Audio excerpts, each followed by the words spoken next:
Sa politika, hindi naman bagay pag-a-advertise ng sarili. Ika nga ng isang trapo dati, I don't care what you write about me. Just make sure you spell my name right. Okay, dati alam natin na uso ang paglagay ng mga pangalan. Take note, pangalan pa lang pangalan ng mga politiko sa tabi ng mga construction projects. Halimbawa, mga road repairs sa may karato lang nakasulat mula sa kagandahang loob ni Congressman ganyan-ganyan na alam naman nating malaking katarantaduhan dahil buwis naman ng taong bayan ang nagbabayad para dito. Pero ngayon, mukhang wala na yung ganitong gawain. Pero tila yata, may mas matindi pang pumalit. Ito ang tarpaulin, ang mas grabing pumalit sa dating ginagamit na katsa o canvas. Mas grabe dahil mas matibay, hindi tinatabla ng bagyo, hangin, ulan, araw, usok at iba pa. Madali rin itong isabit, kahit saan. Kahit sa kabel ng kuryente. Never mind kung medyo delikado, at least hindi naman boring tingnan yung mga kalye. Ultimo patay, ginagawa na rin ng tarp. Ito ang gusto ko malaman.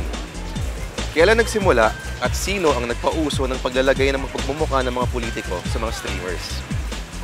Kailan nagsimulang tagtarin ng mga banderita sa mga politiko ang mga lansangan natin? At kailan pa nila naging sponsor ang isang produkto kung pampaputi? Alam ko, pag may eleksyon lang nangyayari itong ganito Ngayon, 365 days a year at mas lalo na pag magpapasko at magno-New Year. Tingnan mo to, itong isang to, aabot pa to sa Valentine's Day.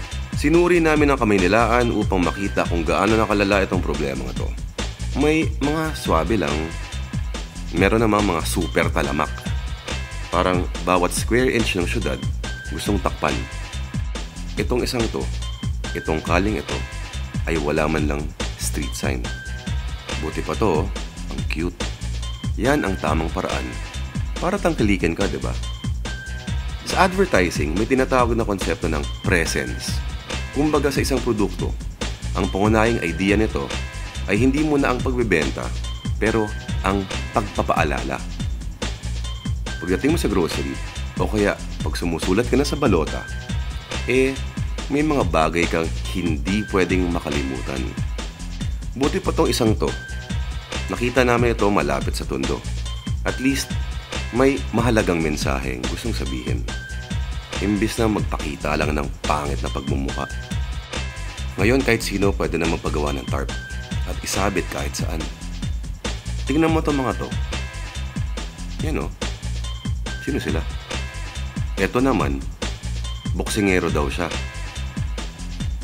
Ito naman mga konsehal na to, akala mo, meron silang teen show.